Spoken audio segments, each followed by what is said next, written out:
It's an honor to be able to speak in support of my bill, H.R. 6020, the Honoring Our Living Donor Act.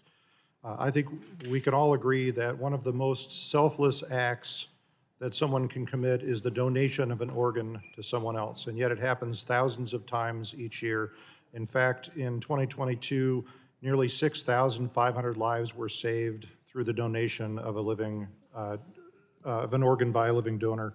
And yet, there is a desperate need for more of these donations. There are currently more than 100,000 Americans on the waiting list awaiting a transplant. And in 2021, 6,000 people in the United States died while waiting for a transplant.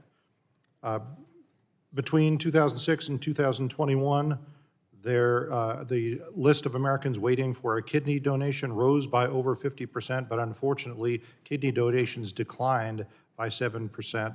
And this year, over 100 Americans are added to that waiting list every single day.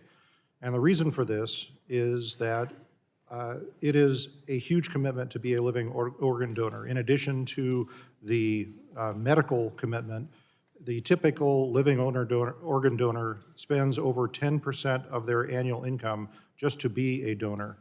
On average, they have to take 2 weeks off of work. It's 6 weeks off of work if the work involves physical exertion, and it's a huge burden on these people. So we want to make it easier for people to be living organ donors.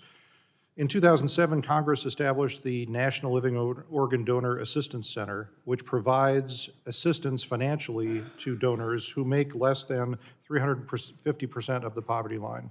However, that means test is applied not only to the income of the donor, but also to the income of the recipient, which is actually pretty nonsensical and has resulted in many people who would be eligible for assistance to not be eligible for that assistance. This bill, H.R. 6020, would correct that problem by clarifying that the means test applies only to the donor and not to the recipient of the organ. Hopefully this will incentivize more people to take the selfless step of becoming living organ donors and get those organ donations back up to where they're more meeting the need. I'd like to thank Congresswoman Susan DelBene for her work on this bill and for co-leading the bill with me. This is a common sense bill that passed out of subcommittee unanimously. I'd respectfully request your support on the bill. I yield back.